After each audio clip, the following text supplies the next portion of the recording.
तो जब खाना खा के हम नीचे उतरे तो मैं गया उस रेस्टोरेंट के ओनर के पास में, जिनको हम प्यार से मामा बोलते थे, मैं और मेरे सारे दोस्त।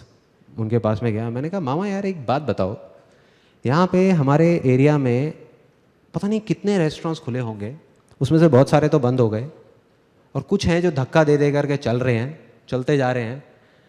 लेकिन आप हो, आपने एक छोटे से सेटअप से शुरू किया था, एक सिंगल छोटी सी दुकान से, और आज आपने इतना एक्सपैंड कर लिया। मतलब पहले एक दुकान थी, अब आपकी ऊपर इतनी सारी दुकानें ले ली आपने, 2 फ्लोर्स ले लिए और आप एक्सपैंड करते ही जा रहे हो, इतनी तेजी से ग्रो कर रहे हो। भाई चक्कर क्या है, क्या चक्कर है? मतलब कुछ ना कुछ तो है ना कहानी। तो जैसे एक नॉर्मल रिएक्शन होता है, उन्होंने कहा अरे बेटा कुछ नहीं है, सब ऊपर वाले की कृपा है। मैं कहा नहीं मामा, कुछ ना कुछ है, कुछ तो है। मतलब मैं नहीं मान सकता कि ऐसे ही, मतलब ये तुक्का नहीं हो सकता, ये नहीं हो सकता। और मैंने उनके मुंह पे बोला, मैंने कहा ऐसा भी नहीं है कि आपका जो खाना है वो बहुत टेस्टी है। मैं कहा there are lot of other restaurants जिनका खाना आपसे अच्छा है, फिर भी वो इतना नहीं चल रहे। कहते लगता है तू नहीं मानने वाला। मैंने कहा नहीं। कहते 1 घंटे बाद आइयो, फिर बताऊंगा। तो मैं अपने घर वालों को ड्रॉप करके आया, उन्होंने अपना थोड़ा बहुत काउंटर समेटा, ऊपर सीढ़ियों पर जाने लगे। मैं और वो दोनों गए, उनकी किचन में चले गए। फिर उन्होंने जा करके अपने आदमियों से बोला, जो भी वहाँ पे किचन में काम कर रहे थे, हाँ भाई हो गया सबका, चलो समेटो। फिर 3 लोग, उन्होंने 3 बड़े बड़े भगोने उठाए, पतीले होते हैं भगोने, बड़े बड़े बोल।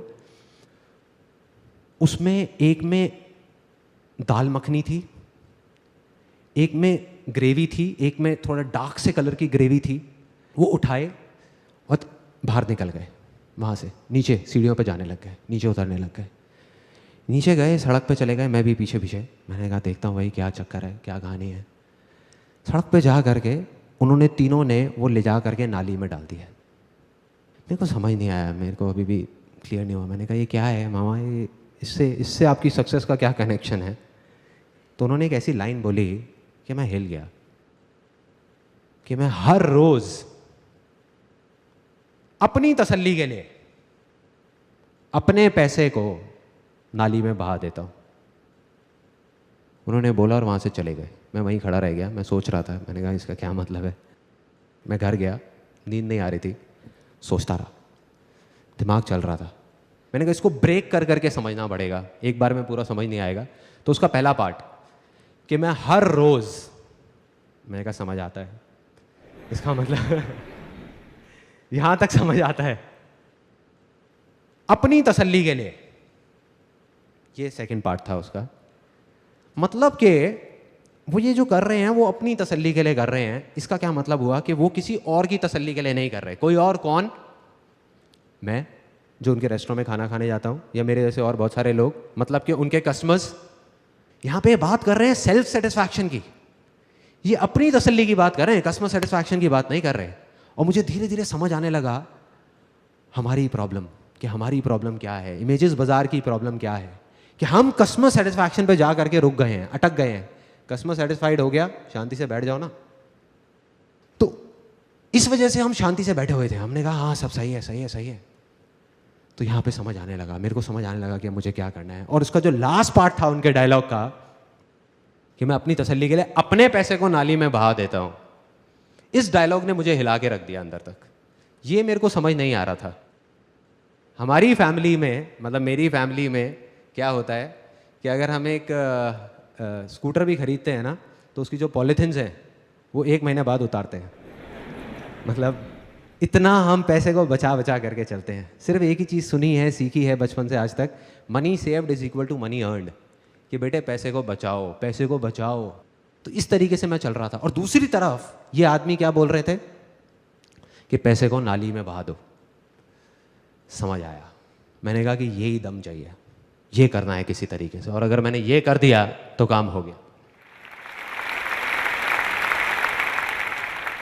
मैं गया, जा करके अपने ऑफिस में सबकी मीटिंग बुलाई, जा करके उनको बोला, मैंने कहा अब से हमें अपने पैसे को नाली में बहाना है।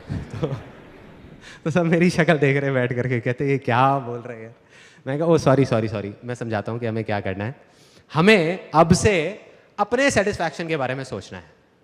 तुम्हारा सेटिस्फैक्शन, मेरा सेटिस्फैक्शन, हमारा सेटिस्फैक्शन, एक दिन में हम अगर 100 इमेजेस भी शूट कर सकते होंगे तो हम सिर्फ 25-30 इमेजेस करेंगे, लेकिन वो 25-30 इमेजेस ऐसी होनी चाहिए कि आंखें फट जाएं देख करके, तुम्हारी भी और मेरी भी।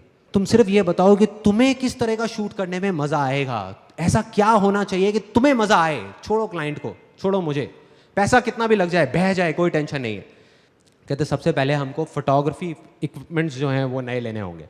अभी हम इंडियन यूज़ कर रहे हैं ज़्यादातर, लाइट्स और ये वो सारी चीज़ें।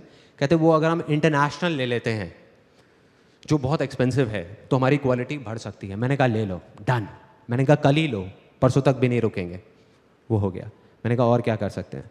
कहते और हम जो लोकेशंस हायर करते हैं अपने शूट के लिए, वो अभी हमारा एक बजट है 5-7 हज़ार रुपये का, अगर हम उसको बढ़ा देते हैं। मैंने कहा कितना बढ़ाना है? कहते 20-25 हज़ार रुपये में बहुत अच्छी लोकेशन आ सकती है। मैंने कहा करो।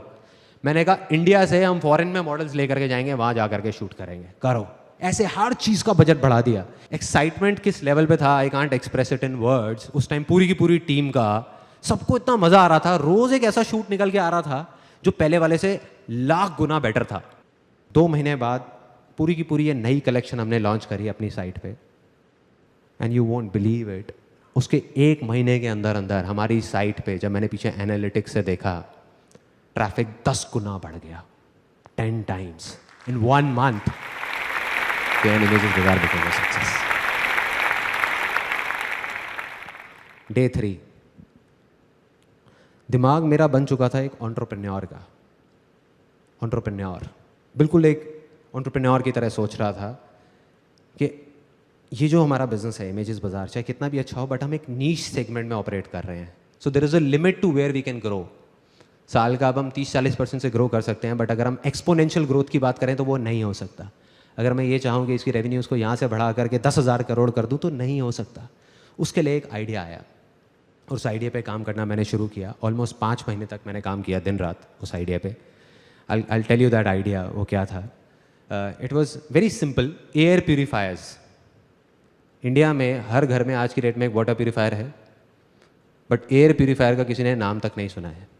On the other hand, penetration rate of air purifiers in countries like North America is more than 30%. In Japan, it's more than 17%, and it's growing like anything in all over the world. India में अभी तक एक भी ऐसा brand नहीं है, या ये कह लो कि ब्रांड रिकॉल नहीं है किसी भी ब्रांड की। So the plan was ready, business plan was ready, market research हो चुका था, marketing strategy was ready, investors were ready, and I was 110% sure कि आने वाले 10 साल के अंदर अंदर it's going to be $1 billion company in terms of valuation.